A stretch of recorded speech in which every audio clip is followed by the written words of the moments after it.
Chers amis, je tenais à vous souhaiter un très chaleureux Shabbat Shalom depuis Yerushalayim, Ira Kodesh, la ville sainte. Notre parashat Lech Lecha.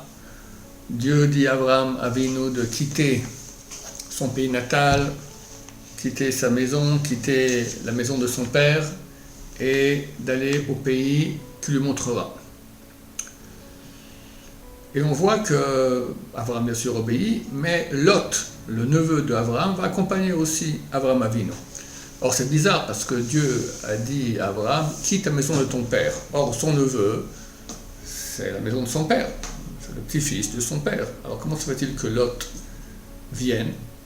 Le Malbim, un des plus grands commentateurs de la Bible il y a presque 2 siècles, fait la remarque que lorsque la Torah nous dit que Lot est allé avec Abraham, c'est marqué Vayelech Ito Lot.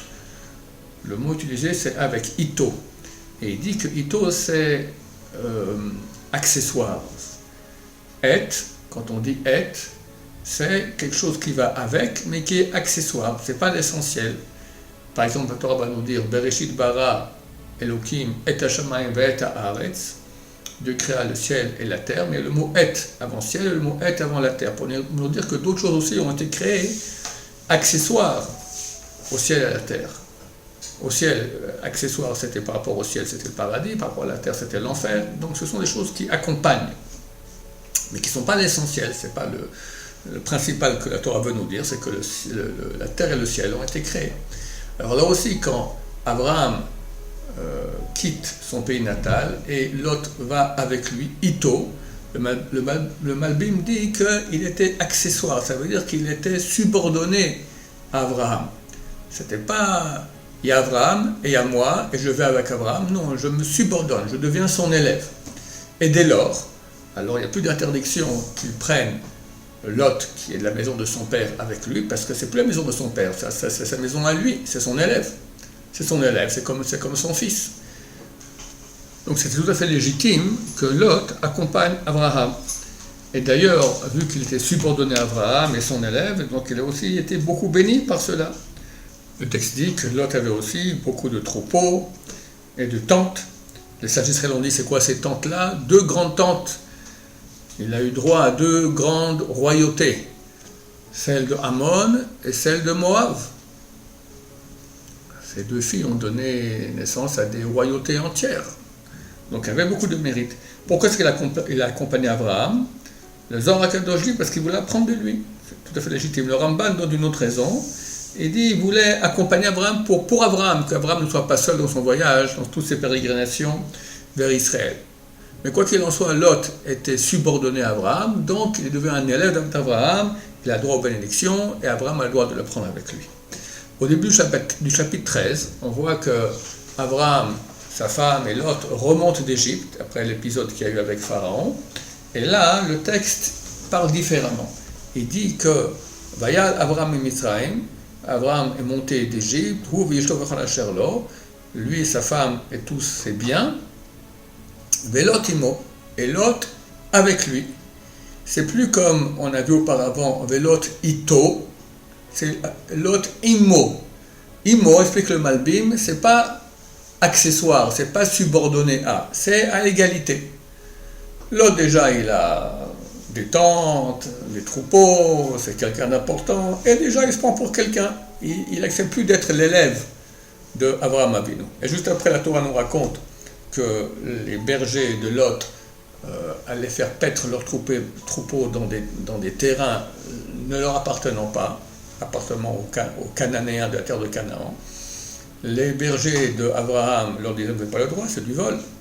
Et les bergers de Lot répondaient non, parce que Abraham n'a pas de descendant, son descendant c'est Lot, et Dieu a promis cette terre à Abraham, donc c'est Lot qui va l'hériter, donc on peut faire maintenant paître nos troupeaux dans la terre qui appartient à Lot. Mais le texte dit, V'aktani as ba'aretz. À l'époque, le Cananéen était en terre d'Israël. Ça pas encore, Lot n'a pas encore hérité, Abraham n'a pas encore hérité. Donc il y a une bagarre entre les deux. Abraham dit à Lot, écoute, si tu vas à gauche, je vais à droite, si tu vas à droite, je vais à gauche, on se sépare, c'est mieux qu'il n'y ait pas d'histoire entre nous. Et la question se pose, comment ça se fait qu'Abraham, qui faisait faire tchouva au monde entier. Il n'a pas fait faire tchouva à Lot. C'est son neveu. Il doit le rapprocher. Alors on explique que justement, Lot, il croyait qu'il avait raison. Quand quelqu'un croit qu'il a raison, il a un argumentaire valable. Il explique, voilà, la terre t'a été donnée à toi, t'as pas de descendance, c'est moi qui ai vérité, donc la terre m'appartient, etc. On ne peut plus rien faire. Quand quelqu'un, il a un Yetzer Hara, et il dit, j'arrive pas à me retenir, mais je sais que j'ai tort. Alors on peut lui parler, faire du moussard, et Abraham aurait fait cela, et il aurait fait faire tchouva. Mais quand il vient avec une explication rationnelle, et on lui explique qu'il a tort, il dit, non, moi je pense que j'ai raison, qu'est-ce qu'on peut faire? Et là, Lot a tout perdu. Comment est-ce qu'on peut avoir un maître comme Abraham Avinu et le quitter? Et effectivement, on voit que lorsqu'il le quitte, il va où?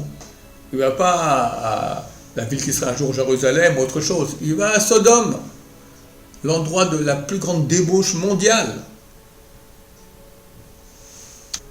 Et par cela, il a tout perdu. Il aurait pu être très très grand. Si déjà, à ses débuts, il avait droit à 2 royautés qui sont sortis de lui, s'il avait continué avec Abraham, il aurait été énorme.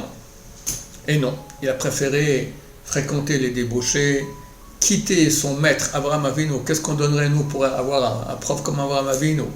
Des millions, des milliards. Et c'est ça, chers amis, le grand danger du Yetzer Hara. Des fois, il va nous attaquer avec des envies. Ça, on peut encore arriver avec du moussard à corriger. Mais quand on va donner une légitimation à nos actions, dire qu'on a raison, c'est pas les rabbinim forcément qui ont raison dans ce qu'ils disent, là c'est terminé. On est terminé, on est complètement hors du coup. Et même si toi comme Rav Abraham Avinu, ça ne sert plus à rien, parce que tu dis que tu as raison. Donc tu peux plus accepter quoi que ce soit.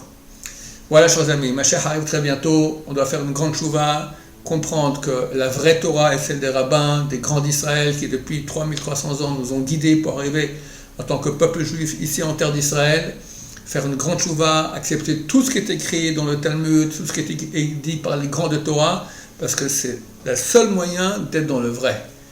Et sinon, alors on risque une perte terrible comme celle de Lot qui part à Sodome. Je vous souhaite à tous un Shabbat Shalom, plein de bonheur, plein de paix, plein de Torah, plein de présence divine dans vos maisons. Amen et Amen. Shabbat Shalom, Umvurach.